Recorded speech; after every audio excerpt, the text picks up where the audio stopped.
my heater just kicked on. It's getting hot.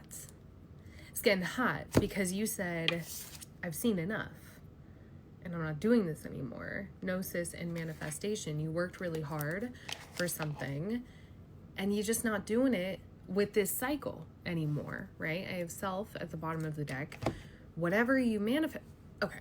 You know very well that when we manifest something and like when we receive it, a lot of the time, like we're not necessarily manifesting the thing. We're manifesting what it takes to get the thing, right? We are asking for the thing and understanding whether you truly understand it or not.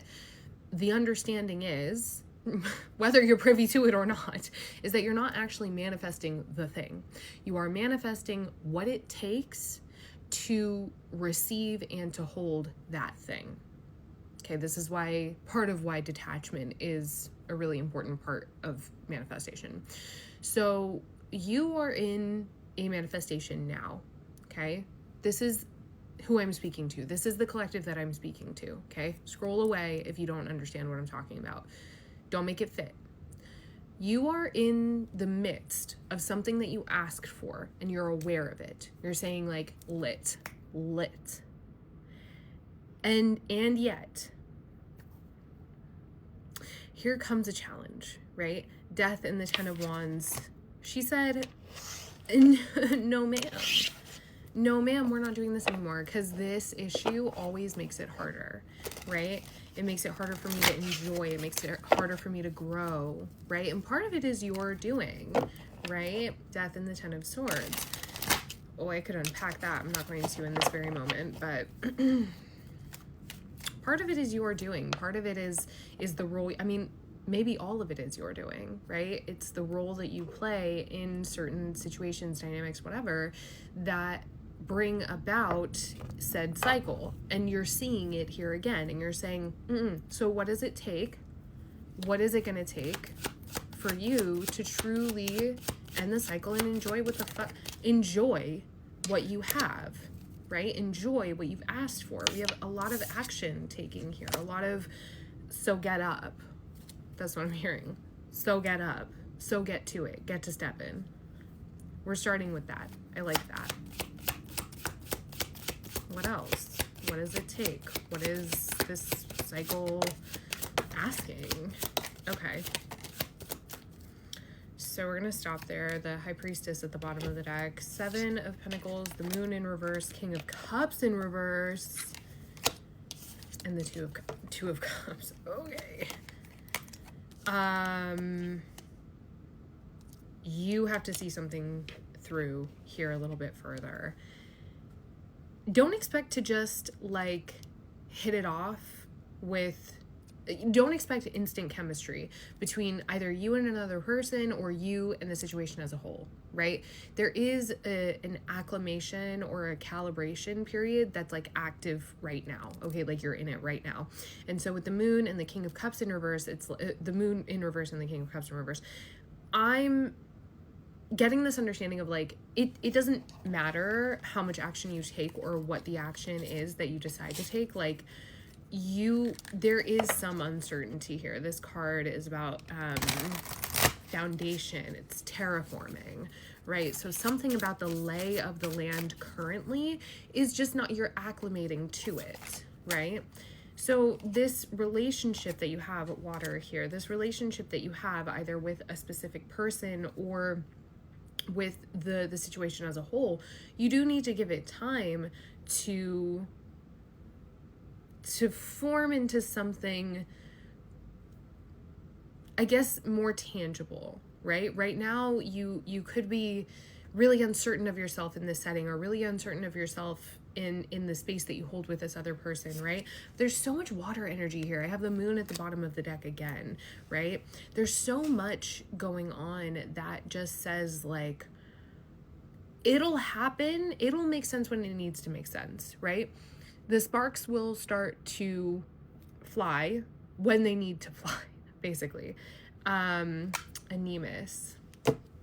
And that's interesting. Hang on. So the reason why I say that's interesting is because Anemus is about our masculinity. The clarifying card that I pulled is the Ace of Wands. The action that you want, and it's contrary to the bulk of the message, right? Like I'm also thinking back and saying like action, action, action. That's what I said with the Knight of Wands, and the King of Wands was at the bottom of the deck. So where do you take action if simultaneously the message as it's flowing is saying, hold, watch it play out? I can see that paradox, right? The action that you need to take, it might feel like you need to do it right now. You don't, okay? The Ace of Wands is a concept, okay? The only action that you need to take right now has to do with unburdening yourself, right?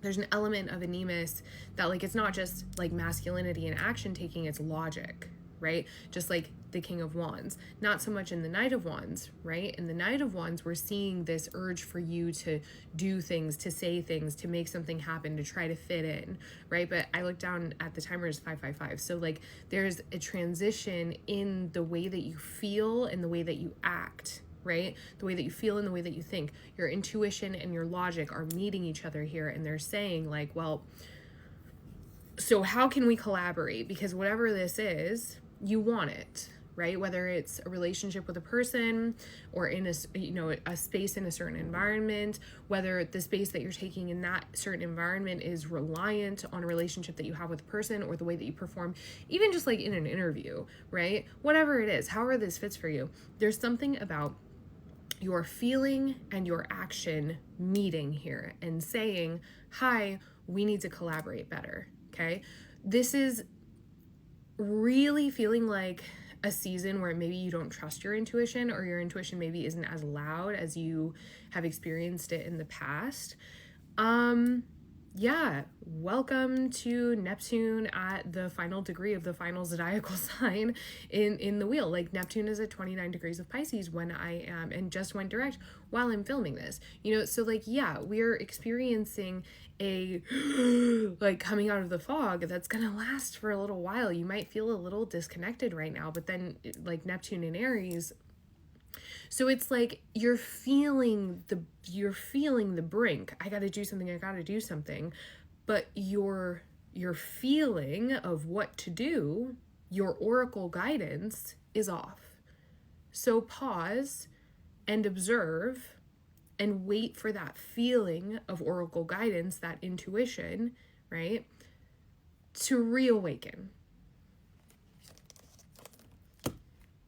Oh my God, and I split to intuition, literally. Underneath Animus is sensation, and then I have intuition and feeling. You see how all of these are forming a labyrinth, right? A labyrinth is an experience that we have of like walking through a puzzle. It's a journey, right? Journey into the center of the labyrinth. And the whole experience, like, it's a mindfulness practice, right? So it kind of feels like right now in this situation, you are being asked or being invited to just practice mindfulness here. What are people saying to you? How are you responding? What does your gut tell you to say or do or think or act? And like taking the time to connect with that first. And then what is your brain saying? What is your heart saying? Like, what are the parts of you kind of acting on right now, right? What are they saying to you? What are they signaling to you? That is going to give you insight to what you actually need to and will be doing. You have the star on the split in the tarot, to not just like maintain the manifestation that you are currently walking in, the timeline that you're currently walking in, but to further it, right? There is something more that you want from this manifestation, that the process that you're in right now of like reconnecting with the intuition, it is kind of like a necessary thing. It is a necessary process that needs to take place because there's ascension happening in some realm, in order for this to progress, get bigger, get wider, get juicier, right? You do have to witness that you can't skip any steps here, babe. You can't skip any steps here. Sorry about it.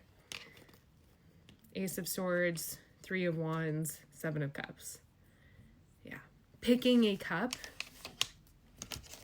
picking a road, right? The roadblock that's in front of you might not actually be a roadblock,